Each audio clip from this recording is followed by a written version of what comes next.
할렐루야. 오늘 오후 시간에도 하나님이 우리에게 말씀을 통하여 은혜 주시기를 축복합니다. 지난 주일이죠.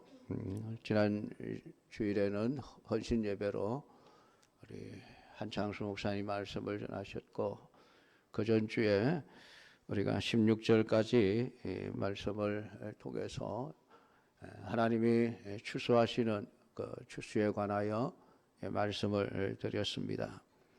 곡식은 익어가는 것이 아니고 이미 다 익었습니다. 언제 거두느냐라고 하는 문제만 남아 있습니다. 그래서 지난 시간에는 하나님이 하나님의 백성들 거두어 드리는 이러한 모습을 우리에게 말씀을 해 주셨는데, 오늘 우리가 읽은 17절부터 20절까지도 또 다른 추수에 관한 말씀을 해주고 있습니다. 그래서 이제 포도나무가 열매가 온전히 익어서 그 포도 열매를 낫을 휘둘러 거두어, 안타깝게도 그 포도송이를 진노의 포도즙 틀에 던져버리는 이러한 추수에 관해서 말씀을 하고 있습니다.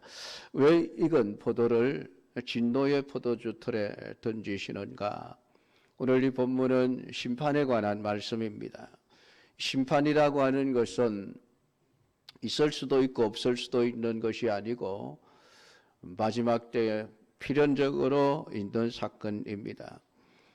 그런데 문제는 하나님이 아무리 내가 세상을 심판한다 말씀을 하셔도 어떤 사람들의 귀에는 들리지가 않습니다. 의독경이라 그러죠. 소귀에 경일기가 되어지죠. 왜냐하면 그들에게는 들을 귀가 없기 때문에 그렇습니다. 이 참 안타까운 일이죠. 하나님의 말씀이 들려지는 자가 하나님의 백성이라고 할 수 있습니다. 그러니까 하나님의 백성 아닌 자는 성경을 아무리 이야기를 해주어도 들려지지도 않고 깨달아지지도 않습니다. 그러니까 심판의 말씀이 명확하게 들려지고 믿어지는 사람이 있으면은 그 사람은 진짜 하나님의 백성이라고 말할 수 있습니다. 우리가 살고 있는 이 세상의 마지막 운명은 하나님의 심판으로 끝나게 되어져 있습니다. 그러니까 하나님이 이런 말씀을 미리 해주시는 이유가 무엇일까요? 우리 신자들에게 이 세상의 마지막이 어떻게 된다는 것을 알고 거기에 합당하게 맞추어서 살아가라고 우리에게 미리 세상의 종말을 말씀을 해주고 있습니다. 여러분, 세상의 운명이 마지막 심판이라고 한다면은 세상은 우리가 영원히 머물 수 있는 곳이 아니라는 것을 알게 되어집니다. 그러니까 어쨌든 빨리 빠져나와야 할 곳이라는 것이죠. 화재가 나서 집이 다 타서 건물이 무너질 것이라고 하는 것을 안다면은 그 집에 머물러 있으면 안 되죠. 그 집에서 빨리 빠져나와서 생명을 건져야만 합니다. 그런데 아이고 뭐 타다가 말겠지, 좀 있다가 꺼지겠지, 그냥 실제로 타는 게 아니고 그냥 타는 것처럼 보일 뿐이지 그러면서 빠져나오지 않고 있는 사람이 있다면은 여러분이 볼 때에 어떻게 생각하겠습니까? 정상적이겠습니까? 비정상적이겠습니까? 여러분이 막 구급대원일 것 같으면은 빨리 들어가서 끄집어내어서라도 어쨌든 집 밖으로 데리고 나오려고 할 것입니다. 예수님이 그러신 거예요. 예수님이 사람이 되어 세상에 오신 이유는 이 심판으로 영원히 멸망할 세상에서 자기 백성들을 건져내기 위해서 오셨습니다. 심판이라고 하는 것은 먼 미래에 일어날 사건으로만 생각하지 마십시오. 심판은 이미 시작되었고 또 장래에도 심판이 있을 것입니다.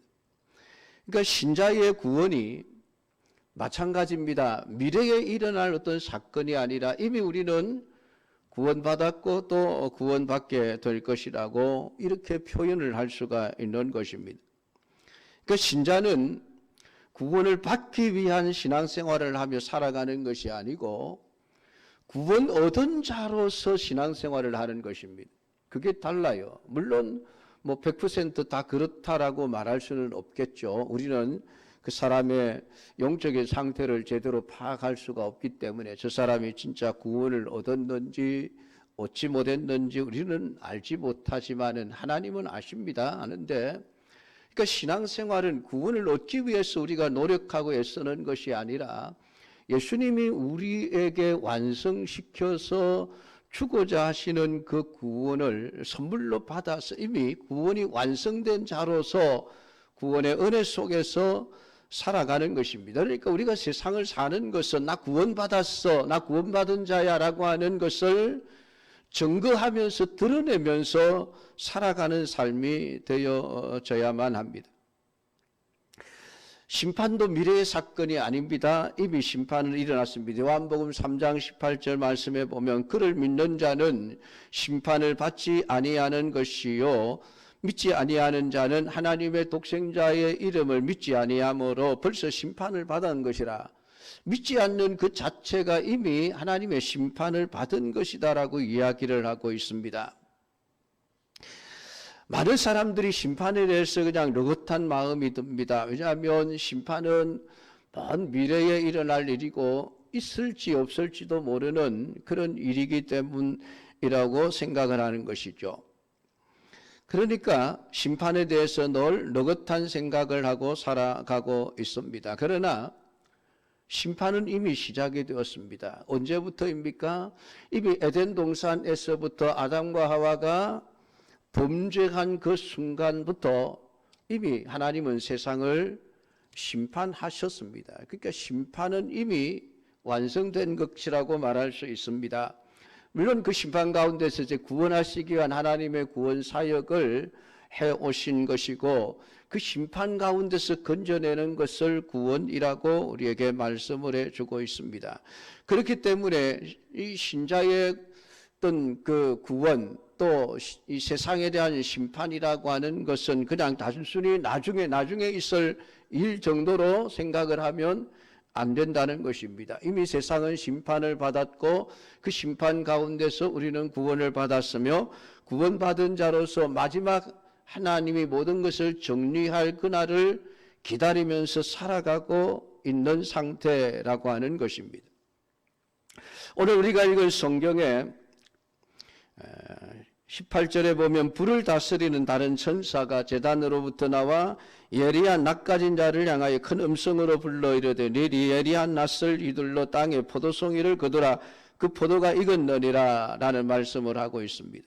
이 불을 다스리는 다른 천사가 제단으로부터 나왔다라고 하는데 여기서 포도송이를 거두는 것은 하나님의 백성에 대한 추수를 의미하는 것이 아닙니다. 왜냐하면 이미 19절 20절에 보면 천사가 낯을 이둘러 땅에 포도를 거두 하나님의 진노의 큰 포도주 틀에 던지기 때문에 이것은 구원받은 하나님의 백성들에 대한 추수가 아니라 영원히 멸망할 지옥에 들어갈 불신자들을 심판하는 추수라고 그렇게 성경은 우리에게 말씀을 하고 있습니다.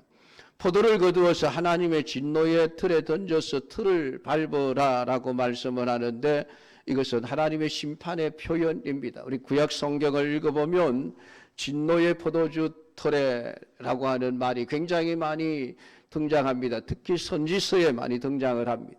그래서 그 말씀의 의미는 언제나 심판을 의미하는 말씀으로 등장하고 있습니다.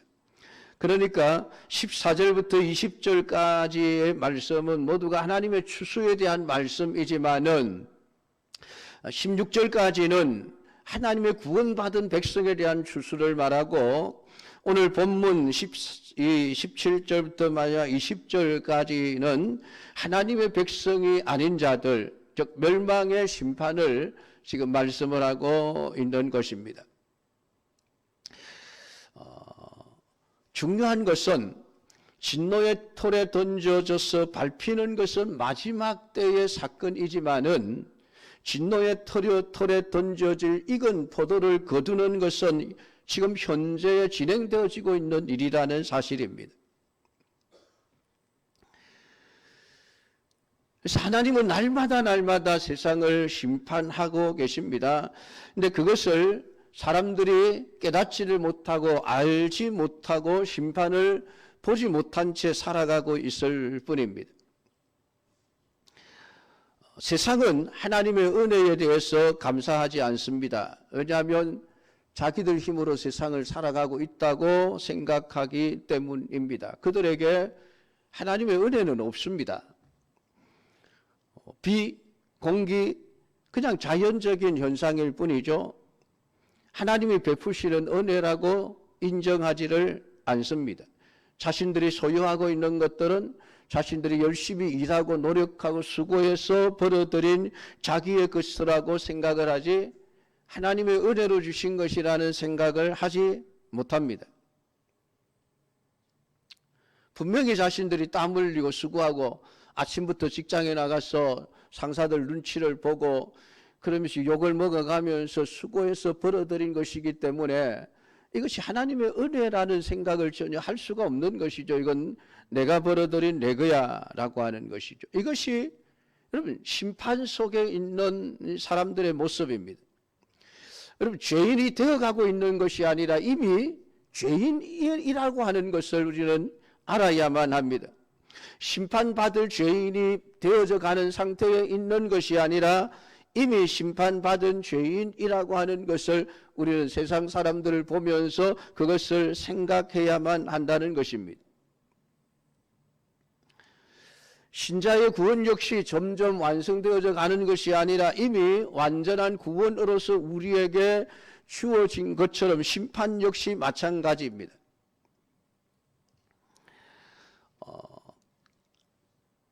하나님은 믿음의 크고 작음도 이렇게 구별이 되지 않듯이 사실은 죄 역시도 크고 작은 죄가 없습니다. 똑같습니다.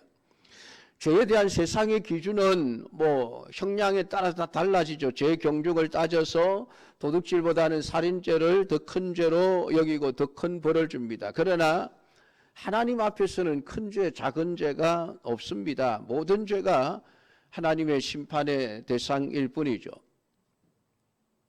왜냐하면 하나님은 인간의 어떤 행동을 가지고 죄로 규정하는 것이 아니기 때문입니다. 그래서 우리는 태어날 때부터 이미 죄인의 신분을 가지고 세상에 태어나는 것이죠. 그래서 어린아이들, 그 아이들이 욕을 한마디 했습니까? 살인을 했습니까? 거짓말을 했습니까? 말도 잘하지 못하는 그 갓난 아이들이 왜 죄인입니까?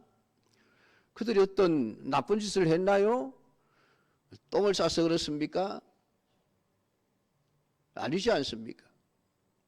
그런데도 성경은 죄인이라고 이야기를 합니다. 왜냐하면 죄인이라는 것은 행동을 가지고 판단하는 것이 아니기 때문에 그렇습니다.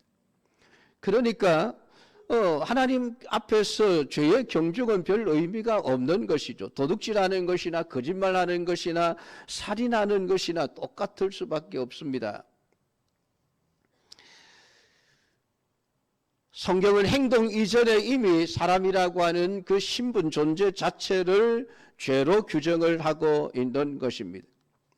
그렇기 때문에 성경은 누가 살인을 했느냐, 거짓말을 했느냐를 묻는 것이 아니라 누가 주님을 사랑하지 않느냐라고 하는 것을 묻게 되어집니다. 그러니까 하나님을 사랑하지 않기 때문에 살인도 하게 되고 도둑질도 하게 되고 하나님을 사랑하지 않기 때문에 남의 것을 빼앗기도 하고 그렇게 되어집니다.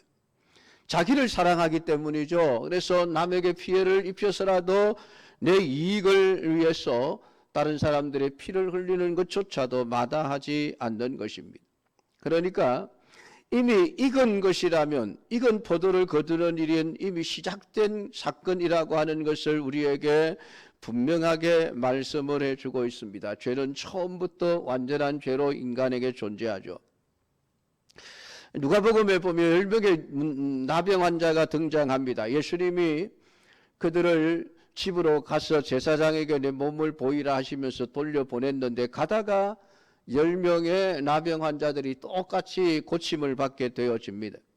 그런데 그 중에서 하나님께 영광을 돌리러 돌아온 사람은 사마리아 사람 한 사람뿐이었다라고 말씀을 하고 있습니다. 그리고 그 사람에게는 내 믿음이 너를 구원하여 너니라 라는 놀라운 선언을 예수님이 하십니다.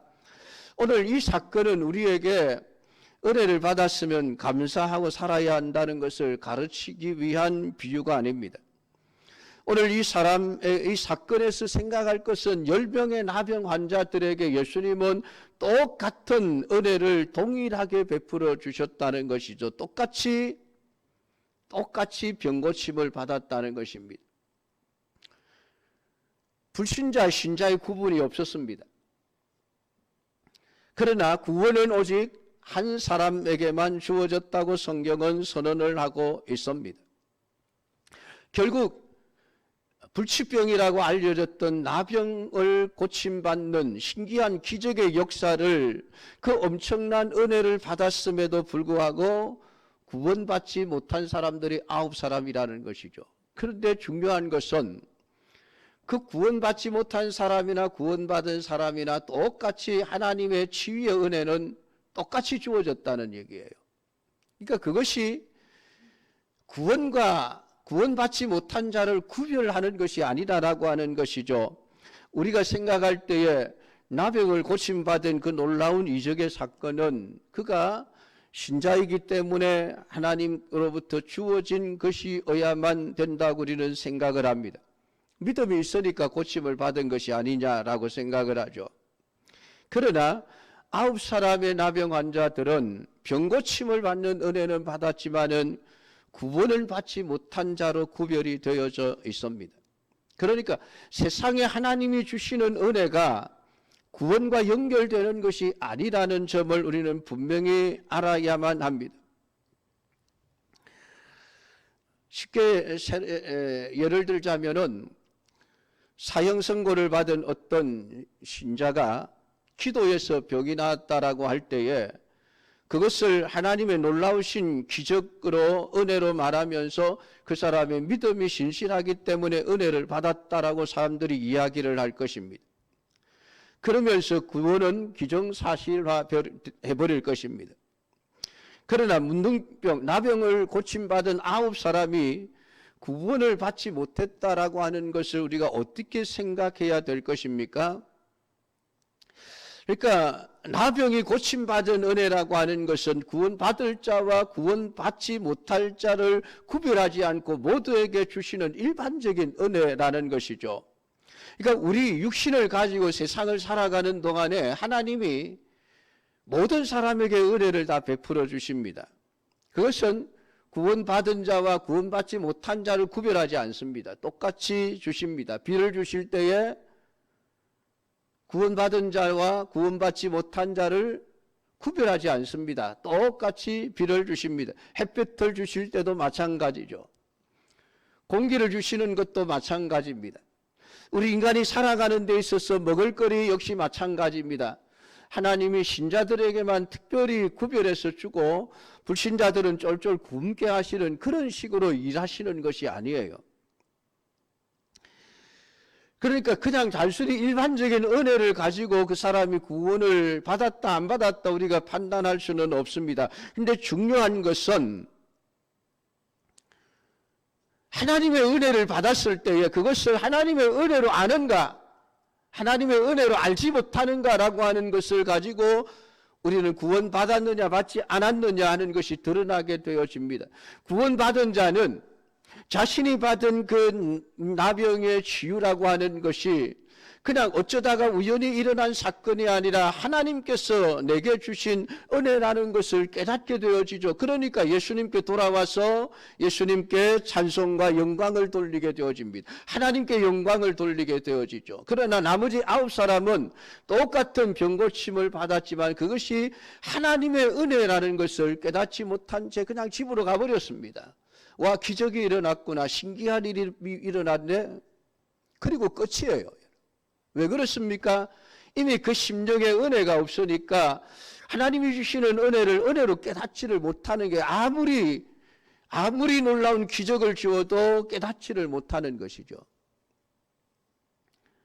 그러니까 오병이어의 기적을 통해서 배부르게 먹었으면 그것을 통해서 이게 예수님이 누군가라고 하는 것을 알아야 되는데 사람들이 그걸 깨닫지를 못하는 거예요. 분명히 기적은 경험했는데 빵은 먹었고 물고기는 분명히 먹었는데 그것을 통해서 예수님이 어떤 분인가를 모르는 것입니다. 그러니까 예수님 빵 더 주십시오. 물고기 더 주십시오. 우리 배고프지 않게 식량 책임져 주십시오. 그러면서 예수님 찾아다니는 거예요. 이해가 되시는지 모르겠습니다. 그러니까 하나님이 비를 주셔도 구원받은 하나님의 백성은 이 비가 하나님이 우리에게 주신 은혜의 담비구나 라고 생각을 하고 깨닫고 하나님께 감사를 돌리게 된다는 것이죠. 영광을 돌리게 된다는 것입니다. 그러나 구원받지 못한 영혼은 아무리 똑같은 비의 은혜를 부어주셔서 곡식이 잘 떠여도 그것이 그냥 일반적인 자연현상으로 돌려버리죠. 그게 차이입니다. 그러니까 일반적인 은혜를 받았을 때 내가 어떤 반응이 나타나느냐라고 하는 것을 보면은 그 사람이 구원받은 자인지 아닌지는 드러나게 되어집니다. 반응입니다. 어떻게 반응하느냐에 따라서 달라지게 되어져 있는 것이죠. 하나님이 자기 백성 아닌 자에게도 세상을 살아갈 수 있는 이런 일반적인 은혜를 주시는 이유가 무엇입니까? 결국은 그것을 통해서 심판받을 자와 심판받지 않을 자를 구분하시는 것입니다. 하나님이 주심으로써 주어진 것으로 하나님께 영광을 돌리며 살아야 될 그들이 그것을 모른 채 주님께 나오지 않는 자는 심판받을 자라는 것을 증거하고 있다는 것입니다. 그래서 하나님은 의로운 자나 불의한 자 모두에게 비를 내리시는 분이시다 라고 그렇게 말씀을 하고 있습니다. 그 비를 주시는 것, 안 주시는 것을 가지고 신자와 불신자를 구분하시는 것은 아닙니다. 똑같이 비를 주시는데 문제는 그 비를 받고 난 이후에 내가 어떤 반응을 나타내느냐라고 하는 것이죠. 그것을 통해서 신자인지 불신자인지가 드러나게 되어져 있습니다. 그래서 신자는 크고 작은 모든 사건 속에서 이게 하나님의 은혜구나라고 하는 것을 깨닫게 되어지고 하나님이 내게 이런 은혜를 주셨으니 감사합니다. 하나님께 영광과 찬송을 돌리게 되어집니다. 그러나 구원받지 못한 자들은 깨닫지를 못하니 그냥 횡재했다, 재수 좋다 그러면서 살아가는 것이죠. 하나님의 은혜가 은혜인 줄을 모르고 살아간다는 것입니다. 오늘 예수님은 그 나병 환자 10명의 사건을 통해서 이 세상의 모든 사람들은 날마다 하나님이 주시는 은혜로 살아가고 있음에도 불구하고 그 가운데서 누가 자기가 받은 은혜로 인해서 이거 하나님이 주신 것이구나, 하나님께 영광을 돌리며 예수님에게로 나오는가라고 하는 질문을 우리에게 던지고 있는 것입니다. 결국은 구원받은 자들만이 하나님의 은혜인 줄 알고 하나님께 영광을 돌리게 되어지는 것입니다. 사랑하는 성도 여러분, 불을 다스리는 다른 천사가 제단으로부터 나옵니다. 그 다스리는 불이라고 하는 것은 제단의 불이죠. 제단의 불은 심판의 불입니다. 이스라엘 백성들이 짐승을 잡아 제물을 바칠 때에 던져요. 하나님 앞에 불에 태워서 제물을 하나님 앞에 바쳐 드리는데 그 제물을 태우는 불을 가리키는 것입니다. 그 제물을 태우는 불은 불에 타는 그 제물들을 보면서 그 제물을 드린 사람은 자신이 받을 심판을 그 제물이 대신 받고 있다는 것을 깨닫게 되어지는 것입니다. 내가 저렇게 불에 태워서 고통 속에 심판을 받아야 할 존재인데 나를 대신해서 저 제물이 대신 하나님의 심판을 받고 있구나. 여러분, 그것을 깨달아야 되는 것이 제사입니다. 제사를 통해서 그것 깨닫지 못하면 안 되는 것이죠. 우리는 이것을 예수님의 십자가에서 배우는 것입니다. 예수님의 십자가의 죽으심이 왜 나의 죽음이 됩니까? 예수님의 죽으심을 통해서 나의 죽음을 보아야만 합니다. 내가 저렇게 죽어야 되는데, 내가 형벌을 받아 죽어야 되는데 나를 대신해서 예수님이 죽었구나라고 하는 것. 여러분, 그게 예수님의 십자가의 죽으심을 보면서 그게 깨달아져야만 합니다. 그리고 하나님께 감사와 영광을 돌려야 한다는 것입니다. 오늘 이것이 제단의 불을 다스리는 천사가 익은 포도를 거두라고 외쳤다라고 성경은 말씀을 하면서 하나님의 제사가 심판의 기준이요, 예수님의 십자가가 심판의 기준이라고 하는 것을 우리에게 말씀을 해주고 있습니다. 사랑하는 성도 여러분, 심판은 반드시 있습니다. 지금도 진행되어지고 있습니다. 이미 익은 열매를 주님은 거두고 계시는 것이죠. 그리고 심판, 진노의 포도주 틀에 던져서 영원한 심판을 하실 것입니다. 그 가운데서 오늘 구원받을 하나님의 백성들은 결국 예수 그리스도의 십자가를 보면서 하나님의 은혜를 깨닫는 자들이 구원받은 하나님의 백성들입니다. 오늘 이 말씀을 여러분들이 묵상하면서 깨닫게 되기를 바랍니다. 우리는 매일 매순간 너무나도 많은 하나님의 은혜를 받으면서 살아가고 있습니다. 우리가 기도하며 살며 살아가는 존재 자체가 하나님의 은혜로 살아가고 있다. 사도 바울이 그렇게 말씀을 했습니다. 맞습니다. 우리는 아침에 눈을 떠서 밤에 잠자리에 들며 잠을 자는 그 순간까지도 하나님이 주시는 모든 은혜 가운데서 우리가 살아가고 있는 것이죠. 공기 하나, 물 한 방울, 한 자락의 햇빛, 모두가 다 하나님이 우리에게 주신 은혜 아닙니까? 그것을 받고 여러분은 어떤 깨달음이 있습니까? 내가 하나님의 은혜로 살아가고 있구나, 하나님께 감사와 영광을 돌려야 되겠다는 생각이 드십니까? 아니면은 그냥 오늘 또 세상은 변함없이 잘 돌아가고 있네, 오늘도 나는 자연의 혜택을 받아서 살아가고 있네, 여러분 그런 생각을 하십니까? 그것이 구원받은 자와 받지 못한 자의 차이입니다. 오늘 여러분의 삶 속에서 주어지는 하나님의 모든 크고 작은 은혜를 보면서 하나님의 은혜인 줄 깨닫고 하나님께 영광을 돌리며 살아가는 믿음의 사람들이 되기를 축복합니다. 기도하겠습니다. 하나님 아버지, 은혜를 감사드립니다. 오늘도 마지막 심판을 말씀하시는 아버지 하나님, 심판받을 자들, 이미 심판은 진행되었습니다. 아버지 하나님, 이 땅에 수많은 사람들이 살아가고 날마다 하나님의 은혜를 받고 살아가지만은 그 은혜임을 깨닫는 자들은 이미 구원받은 자들이요, 그렇게 하나님께 영광을 돌릴 수밖에 없습니다. 그러나 구원받지 못한 자는 아무리 큰 은혜를 받아도 은혜인 줄 모르고 자기를 위해서 살아가게 되어집니다. 오늘 이 시간에 이 말씀을 우리가 묵상하면서 하나님 앞에 기도합니다. 하나님, 우리에게 하나님의 은혜를 알 수 있는 감각을, 영적인 감각을 허락하여 주시옵소서. 모든 사건들, 모든 일들 속에서 나는 오늘도 하나님의 은혜로 살아가고 있구나, 하나님께 감사와 찬송과 영광을 돌릴 수 있는 영원한 하나님 나라의 알곡 신자로 살아갈 수 있도록 주여 우리를 지켜주옵소서. 예수님의 이름으로 기도드리옵나이다. 아멘.